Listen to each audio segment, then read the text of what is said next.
Bhojpuri actress Trisha Kar मधु एक बार फिर चर्चा में आ चुकी है। उन्होंने रवि यादव के साथ भोजपुरी फिल्म जयदेव साइन की है, जिसकी शूटिंग की शुरुआत भी हो चुकी है। कथित एमएमएस कांड से सोशल मीडिया पर सनसनी बनी त्रिशाकर मधु भोजपुरी इंडस्ट्री से कुछ समय से ब्रेक ले ली थी। ऐसे में उनके फैंस उन्हें पर्दे पर काफी मिस कर रहे थे, लेकिन नवरात्रि के शुरुआत के साथ ही त्रिशाकर मधु ने पर्दे पर अपनी वापसी का ऐलान कर दिया है।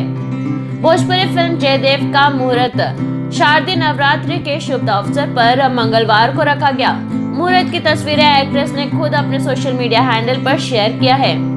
इस फिल्म की शूटिंग लखनऊ में हो रही है। फिल्म में चंबल बॉय रवि यादव और देव सिंह लीड रोल में नजर आएंगे। मुहूर्त के दौरान मेकर्स ने यह दावा किया कि फिल्म पूरी तरह से कमर्शियल और अश्लीलता से परे होगी।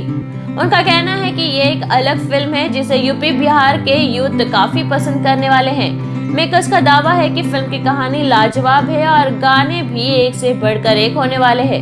फिल्म जयदेव के निर्माण के लिए अच्छी खासी बजट रखी गई है, ताकि जब यह फिल्म बड़े पर्दे पर रिलीज हो तो दर्शक खुद को फिल्म के साथ कनेक्ट कर सके। फिल्म जयदेव के प्रोड्यूसर डीके तिवारी है, जबकि इसके डायरेक्टर और लेखक इमरोज वर्मा है।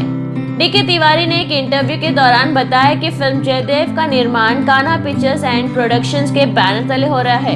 इस फिल्म के गानों के बोल अनूप पांडे लिख रहे हैं, वहीं म्यूजिक डायरेक्टर विनय विनायक है। फिल्म के किरदारों की बात करें तो प्रोड्यूसर ने बताया कि रवि यादव और देव सिंह के अलावा त्रिशाकर मधु, ऋतु सिंह, संजय पांडे, अयाज खान, अनूप अरोड़ा और समर्थ चतुर्वेदी जैसे सुपरहिट कलाकार फिल्म में अहम किरदार निभाते हुए नजर आएंगे।